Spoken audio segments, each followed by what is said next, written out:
I'm tired of being angry. I'm tired of watching the news and crying. I'm tired of trying to pray myself back to a peaceful place when deep inside,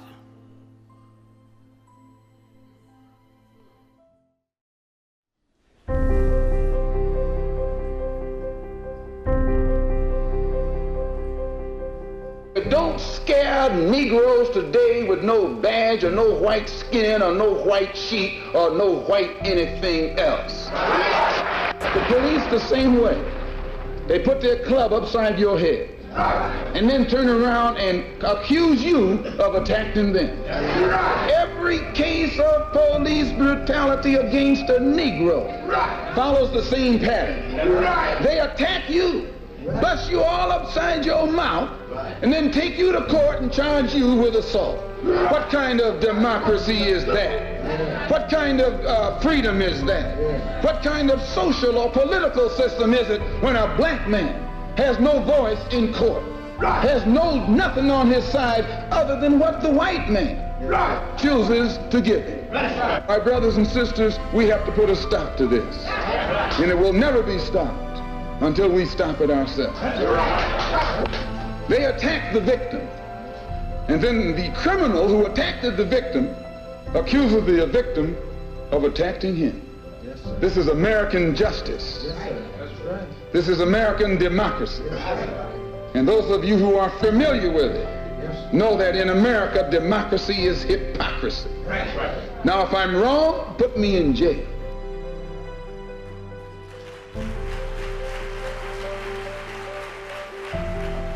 Two white police officers on administrative leave tonight following the fatal shooting of a black man in Baton Rouge, Louisiana.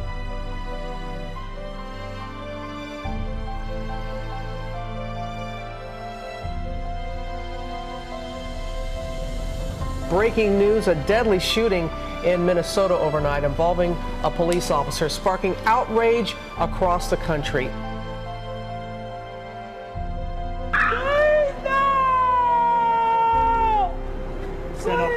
No, don't let him be gone. It's okay, I'm right here with you. A peaceful protest turning deadly as a sniper takes aim.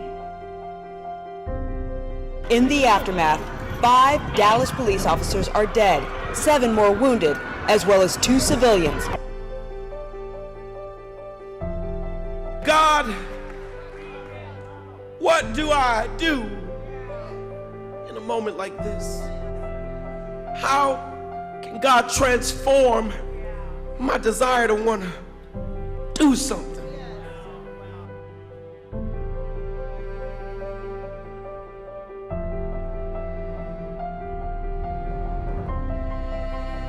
What do I tell my sons? How do I raise them to live? He had to watch this, as this was put all over the outlet and everything that was possible to be shown.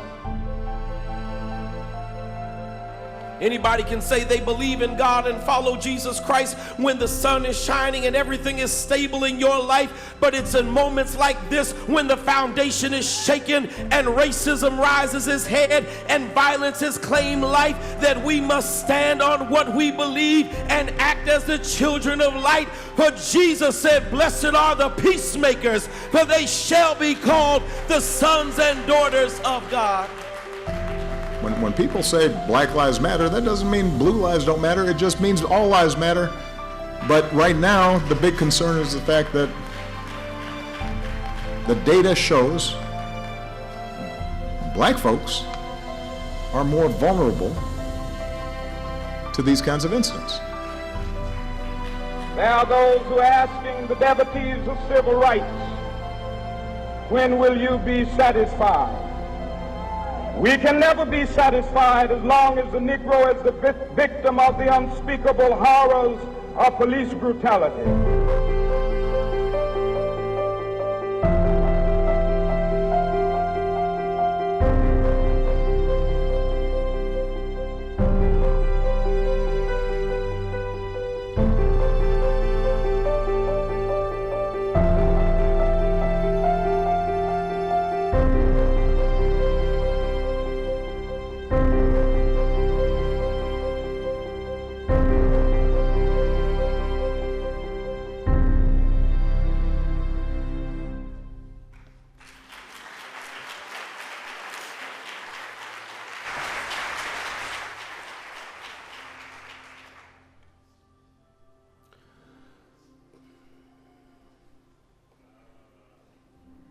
All week I've been approached by press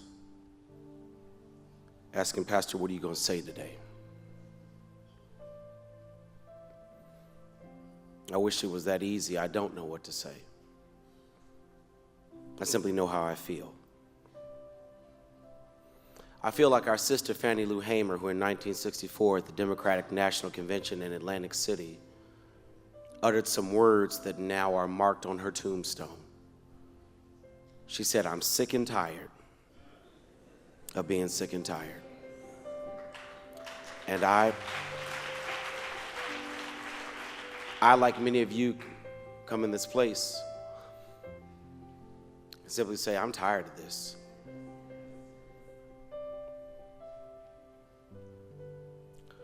Tired of turning on the news,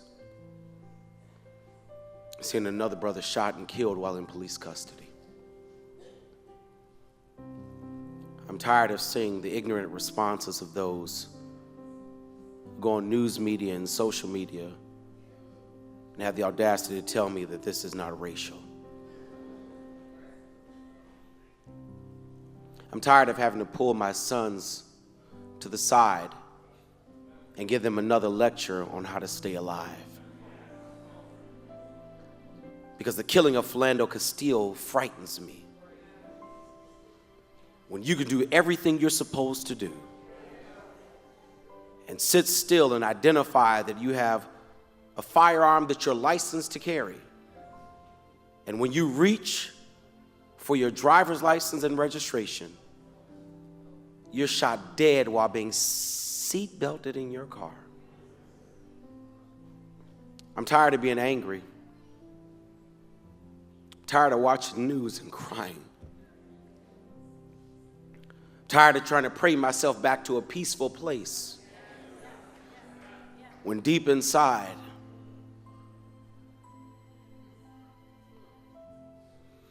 the murders of Philando Castile and Alton Sterling, the assassination of 5 police officers who were simply trying to protect people during a peaceful protest, has put a mirror in the face of American life. And like many of you, I detest what I see. I see a nation that has yet to rise above violence and race. I see a nation who in a real way has taken a step backwards, not just 50 years, but hundreds of years, to the time when the killing of black men was all too common. And I detest what I see. And I know some of your Christian sensibilities were offended by me airing a clip of our Muslim activist brother Malcolm X. And I shared it not to incite any racial rage, but to remind you how far we have not come in the last 50 years.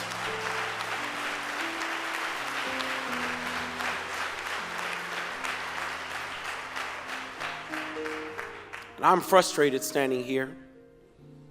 People have been asking, Pastor, what are you going to say? I'm tired of having to preach about Black Lives Matter.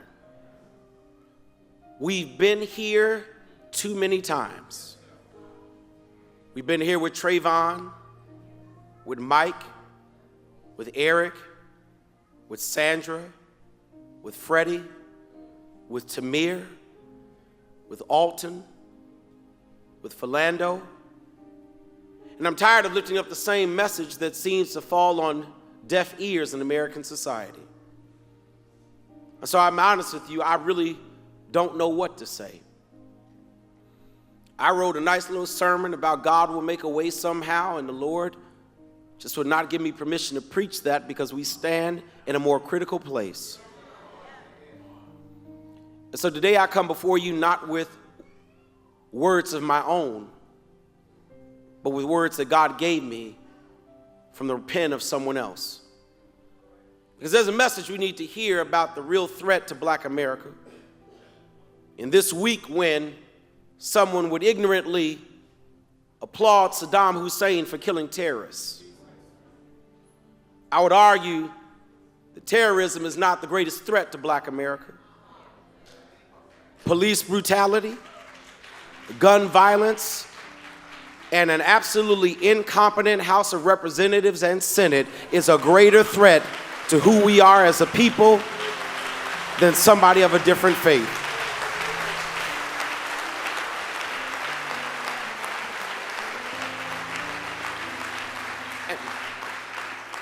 And I'm not smart enough in a moment like this to know what to say that's politically correct. I don't have enough degrees. If we got 5 of us in a room, there'd be 6 opinions about what's going on. So rather than try to just stand and give you my own political spewings, I come this morning to read to you from what I would argue is one of the greatest and most profound writings about race relations and violence in America. And I want you to hear that it is as relevant in 2016 as it was when it was written in 1963. Today, rather than preach, I want to read an edited version of some excerpts from a letter that, if you aren't familiar with it, I need you to read it its entirety when you get home. It's written by who's arguably one of the greatest men in the history of humanity, the Reverend Dr. Martin Luther King Jr. And it's called A Letter from a Birmingham Jail. Now, for those who don't know about this writing, let me give you the context so you'll appreciate the content. The year is 1963, it's April. And Dr. Martin Luther King, along with other leaders from the Southern Christian Leadership Conference, like Fred Shuttlesworth, they are down in Birmingham, Alabama, staging a nonviolent protest against racial segregation. The 10th Circuit Judge W.A. Jenkins issued an injunction against Dr. King's protests, deeming them illegal. Dr. King ignored the injunction and continued to protest with a sit-in that caused him to be arrested. While he was in jail on April 12, 1963, a local newspaper published a letter that had been written by 8 white clergymen in Birmingham. The letter was called A Call to Unity. And in that letter, those 8 white clergymen not only questioned Dr. King's methodology of nonviolent resistance, but they also questioned his very presence in Birmingham as an outsider and an agitator who had no business interfering with the protest, with the march towards racial justice, and they argued that his work was untimely and that if black people in Birmingham would just wait, justice would come. And Dr. King, on the edges of newspaper and on scraps of toilet paper, wrote this response that was then published in his book, Why We Can't Wait. And I want to read some edited excerpts from his letter from a Birmingham jail. Listen to the similarity between what he wrote in 63 that we still need to hear 50 years later. While confined here in the Birmingham City Jail, I came across your recent statement calling my present activities unwise and untimely. Seldom do I pause to answer criticism of my work and my ideals. If I sought to answer all the criticisms that cross my desk, my secretaries would have little time for anything other than such correspondence in the course of the day, and I would have no time for God's constructive work. But since I feel that you are men of genuine goodwill and that your criticisms are sincerely set forth, I want to try to answer your statement in what I hope will be patient and reasonable terms. I am in Birmingham because injustice is here. And I am cognizant of the interrelatedness of all communities and states. I cannot sit idly by in Atlanta and not be concerned about what happens in Birmingham. Injustice anywhere is a threat to justice everywhere. We are caught in an inescapable network of mutuality tied in a single garment of destiny. Whatever affects one directly affects all indirectly. Anyone who lives inside the United States can never be considered an outsider anywhere within its bounds. You deplore the demonstrations that are taking place in Birmingham But your statement, I'm sorry to say, fails to express a similar concern for the conditions that brought about the demonstrations. I'm sure that none of you would want to rest content with the superficial kind of social analysis that deals merely with effects and does not grapple with underlying causes. It is unfortunate that demonstrations are taking place in Birmingham, but it is even more unfortunate that the city's white power structure left the Negro community no alternative. In any nonviolent campaign, there are 4 basic steps: collection of the facts to determine whether an injustice exists, negotiation, self-purification, and direct action. We've gone through all these steps in Birmingham, and there can be no gainsaying the fact that racial injustice engulfs this community. Its ugly record of brutality is widely known. Negroes have experienced grossly unjust treatment in the courts. There have been more unsolved bombings of Negro homes and churches in Birmingham than in any other city in the United States of America. These are the hard, brutal facts of the case. And on the basis of these conditions, Negro leaders sought to negotiate with the city fathers, but the latter consistently refused to engage in good faith negotiation. On the basic point in your statement that you make is that the action that I and my associates have taken in Birmingham is untimely. Some have even asked, why didn't you give the new city administration time to act? My friends, I must say to you that we have not made a single gain in civil rights without determined legal and nonviolent pressure. Lamentably, it is a historical fact that privileged groups seldom give up their privileges voluntarily. Individuals may see the moral light and voluntarily give up their unjust posture. But as Reinhold Niebuhr has reminded us, groups tend to be more immoral than individuals. We know through painful experiences that freedom is never voluntarily given by the oppressor. It must be demanded by the oppressed. And frankly, I have yet to engage in a direct action campaign that was well-timed in the view of those who have not suffered unduly from the disease of segregation. We have waited more than 340 years for our constitutional and God-given rights. Perhaps it's easy for those who've never felt the stinging darts of segregation to say, wait.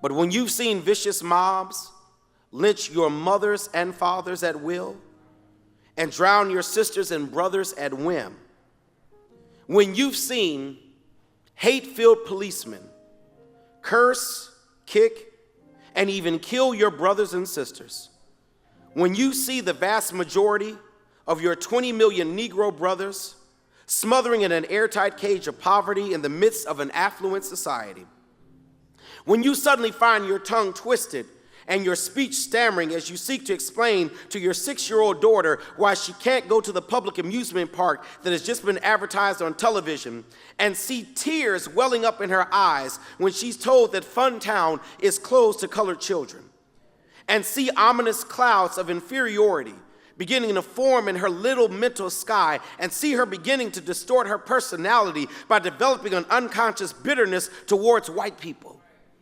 When you have to concoct an answer for a 5-year-old son who asks you, Daddy, why do white people treat colored people so badly?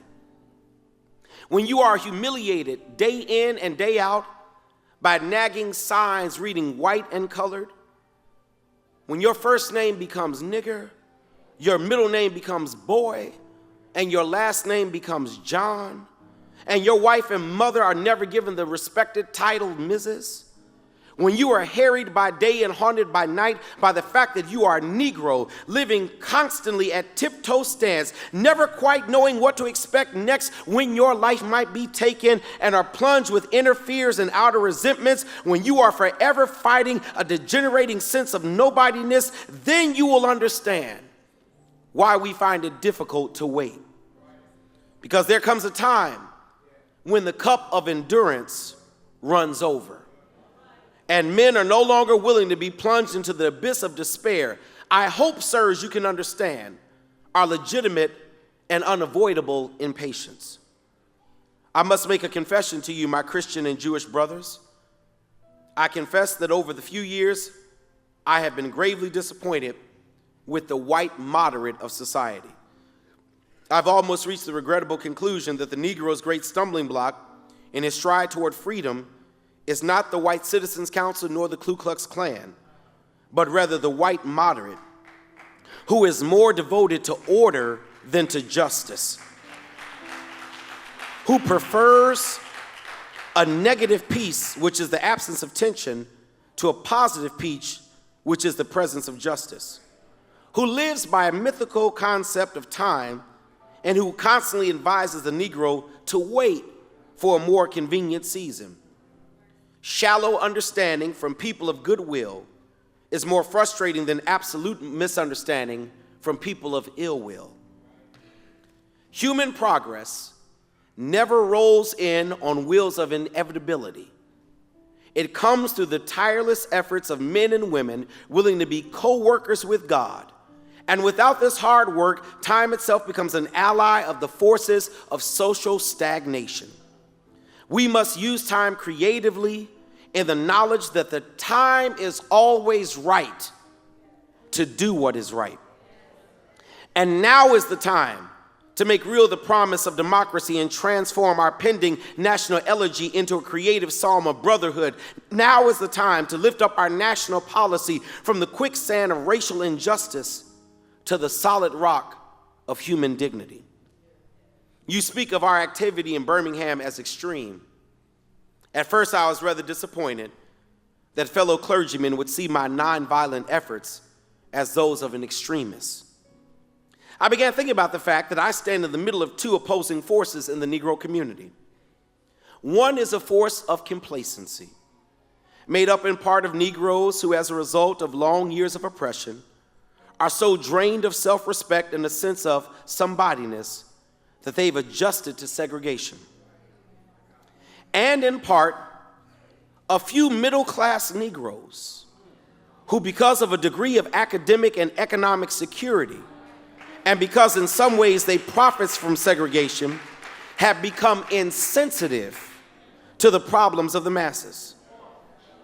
The other force is one of bitterness and hatred, and it comes close to advocating violence. Nourished by the Negro's frustration over the continued existence of racial discrimination, this movement is made up of people who have lost faith in America, who have absolutely repudiated Christianity, and who have conceded and concluded that the white man is a devil. I've tried to stand between these two forces, saying that we need neither emulate the do-nothingness of the complacent nor the hatred and despair of the black nationalists, for there is a more excellent way of love and nonviolent protest. And I'm grateful to God that through the influence of the Negro church, the way of nonviolence became an integral part of our struggle. If this philosophy of nonviolence had not emerged, by now your southern streets would be flowing with blood. And I am further convinced that if our white brothers dismiss as rabble-rousers and outside agitators those of us who employ nonviolent direct action, and if they refuse to support our nonviolent efforts, millions of Negroes will, out of frustration and despair, seek solace and security in violence, a development that would inevitably lead to a frightening racial war. Oppressed people cannot remain oppressed forever.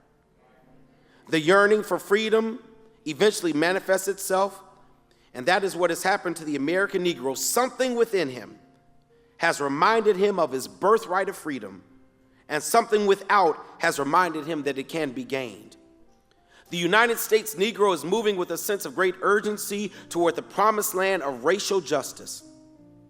And if one recognizes this vital urge that has engulfed the Negro community, one should readily understand why public demonstrations are taking place. The Negro has many pent-up resentments and latent frustrations, and he must release them.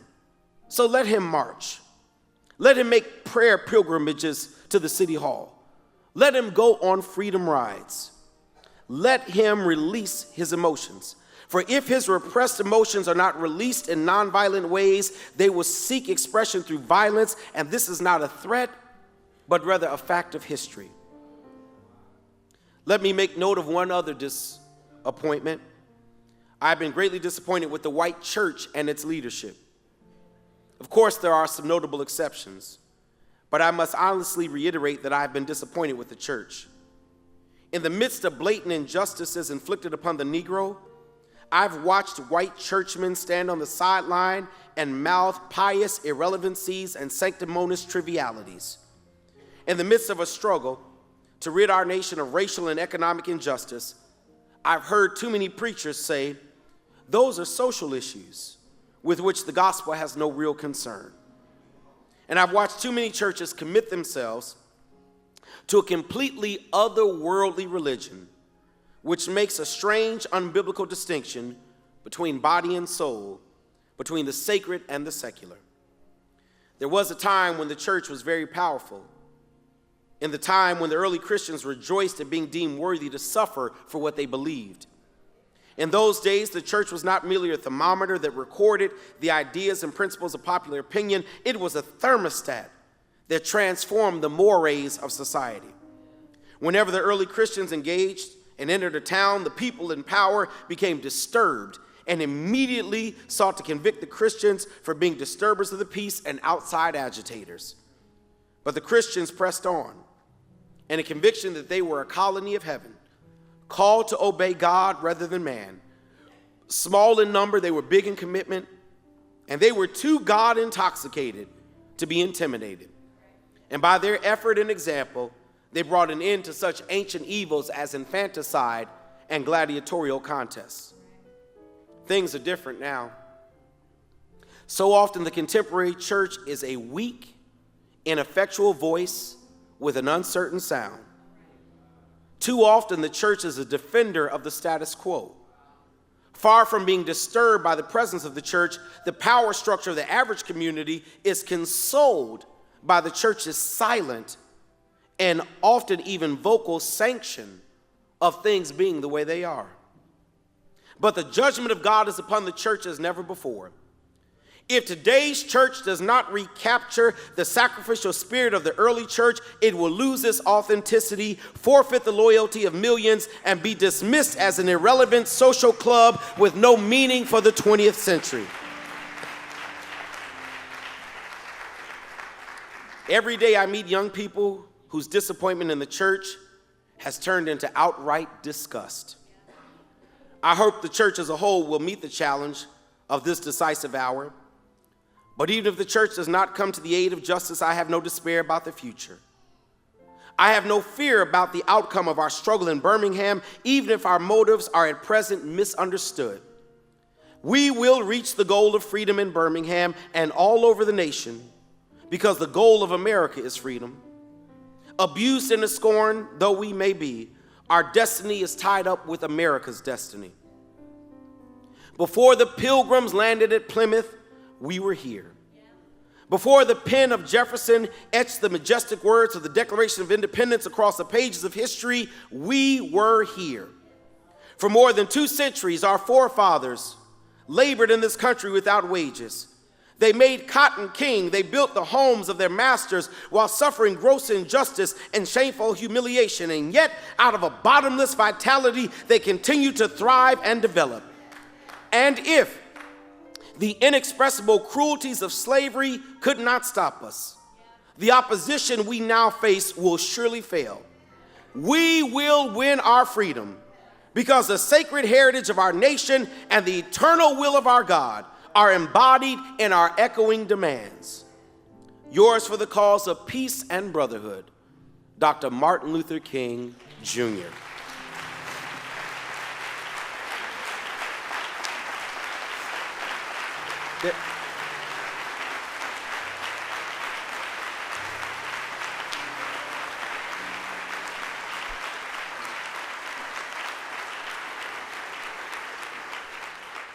I want you to read it in its entirety when you get home. There's so much that Dr. King says that is relevant for where we stand today. He reminded those in Birmingham, as we are reminded today, that you cannot oppress people forever. The people cannot suffer injustice day in and day out and not have some kind of response. That we can't go from Tamir to Trayvon and Freddie and Sandra and Alton and Philando and all the other nameless victims of police brutality and violence and not have some kind of response.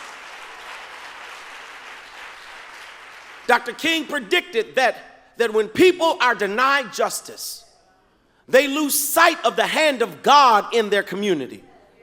And when you lose sight of God's presence, a hopelessness and a helplessness takes over.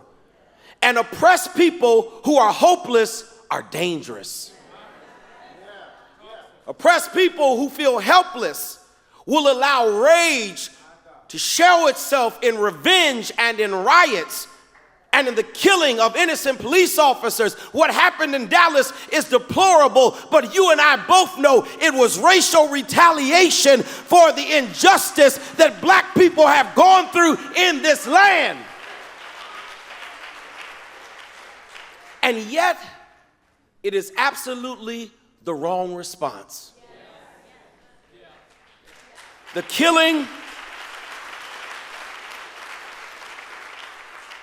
of any innocent person, regardless of color, is not the will of God. And what history has shown us is that Dr. King's ethic of nonviolence and unending love is the only way to change American society. He reminds us that there is no place for the ignorant spewing of some. When did we reach a place where a former congressman could put out a tweet threatening the President of the United States of America and telling black folk that real America is coming after us? When did we allow such ignorance and racial hate to be spewed? We must raise our voices and declare that is unacceptable. Dr. King reminds us that the movement to freedom is the will of God, and that the people of God, the church of God, must be a co-worker with God in the movement towards freedom. Hear what he said, my brother, my sister, that there is a complacency that comes not simply from those who've given up because they're tired of dealing with it, but those middle class and upper middle class black folk who shelter themselves in sanctuaries and act as if they are unaffected by the death that claims the lives of people who look just like them. And we cannot become a church of affluent, upper middle class people of color who say nothing in a time like this.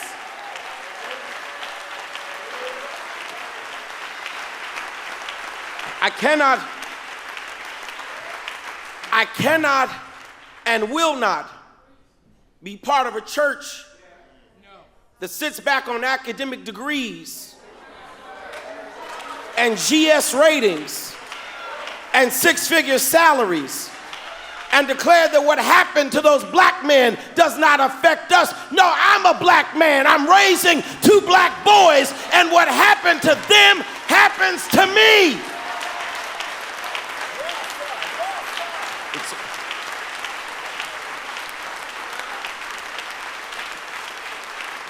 We must do something. We must do something. We must respond. And Dr. King said in order to take direct action, there's some things you have to do first. So number one, you got to gather the evidence to be certain an injustice exists. Unless you're blind and your mind doesn't work, that has well been established. We have a problem, but not only do we have a problem, we have an unjust problem. Our problem is gun violence. Our problem is poor police-community relationships.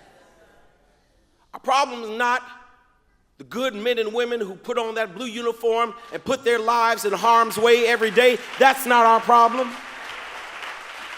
Our problem is the police brutality and violence and fear and stereotype that exist in a small few.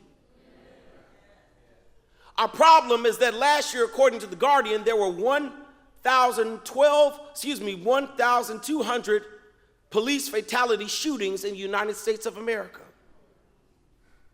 We're the leaders of the free world, and police shot and killed 1,200 individuals. You know how many people were killed by police in Japan last year? 0. You know how many people were killed by police in Britain? 0. You want to know how many people were killed by police in Germany? 2. And yet in the land of the free and in the home of the brave, there are 1,200 individuals who lie dead in the street. That's the problem. But what makes it unjust is that black men between the ages of 15 and 34 are killed at 5 times the rate as any other racial subgroup in America at the hands of police officers.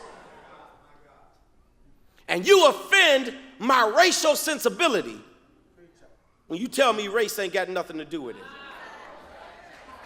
You insult my God-given intelligence when you tell me that this isn't a race problem. We have an unjust problem in America.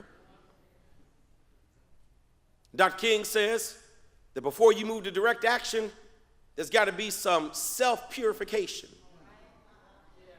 You know what self-purification means? You know, Dr. King was a genius. You read this letter, just read how eloquently and with educational vernacular and vocabulary he throws shade.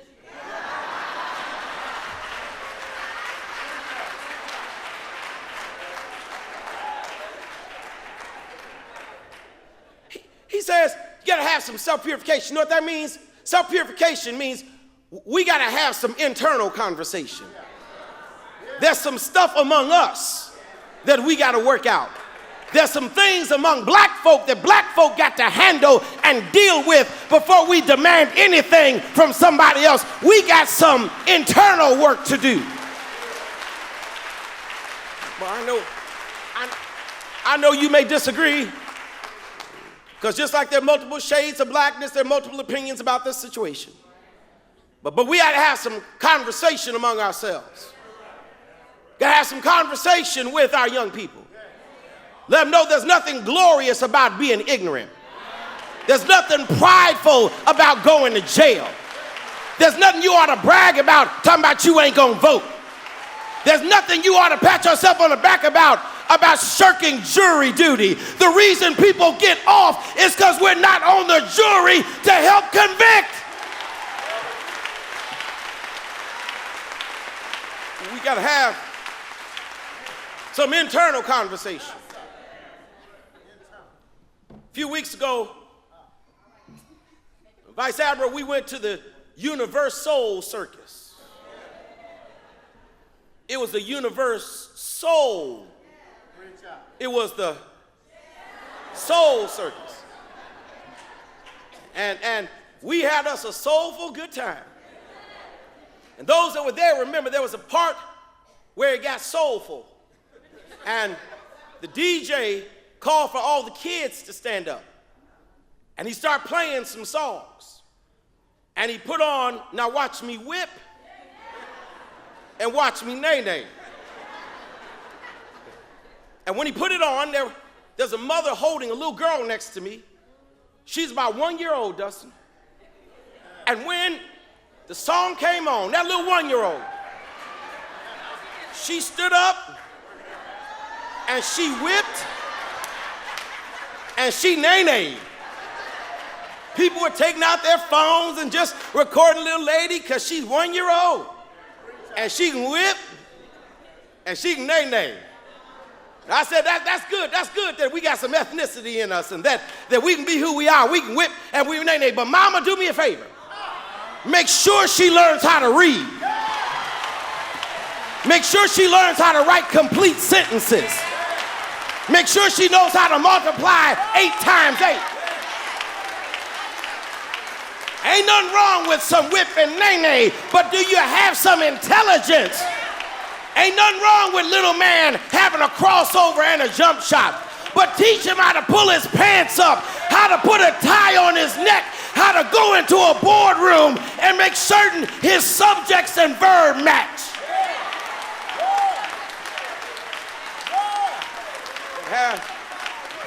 Gotta have us some internal conversation.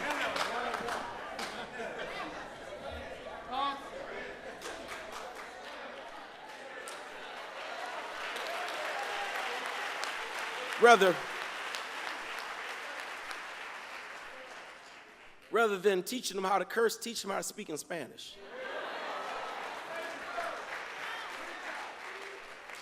There's some internal conversation we need to have with our children about how to stay alive when you deal with the police. Listen, very few white fathers have had to look at their white sons and tell them how to behave when you're pulled over by the police. But you and I both know that when our children are pulled over, their lives are at risk. So one of the things that we're going to air again today that we will put back out on our website, and I ask you to direct people to it, is a video created by our good friend, the Reverend Dr. Otis Moss III, called 10 Steps to Make It Home Safely. Watch the video. 10 rules. 10 rules. 10 rules of survival. 10 rules of survival if stopped by the police. Number 1, be polite and respectful when stopped by the police. Be polite. Be respectful. Remember that your goal is to get home safely. Your goal is to get home safely. Your goal is to get home safely. I'm sorry. Number 2, if you feel your rights have been violated, you and your parents have a right to file a formal complaint with your local police jurisdiction. Number 3, do not, under any circumstances, get in an argument with the police. Number 4, always remember that anything you say or do can be used against you in court. Number 5, keep your hands in plain sight. Make sure the police can see your hands at all times. Number 6, avoid physical contact with police officers. Do not make any sudden movements and keep your hands out of your pockets. Number 7, Do not. Do not. Do not, do not, do not, do not. Do not run, even if you are afraid. Number 8, even if you believe you are innocent, do not resist arrest. Number 9, if you are arrested, do not make any statements about the incident until you are able to meet with a lawyer or public defender. Number 10, stay calm and remain in control. Watch your words. Watch your body language. Watch your emotions. Remember. Remember, your goal is to get home safely. Get home safely.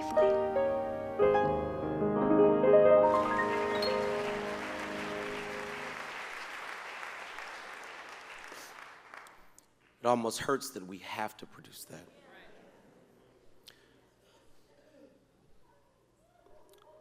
But I don't want my sons not to come home because they couldn't control their mouth. Share that with our children.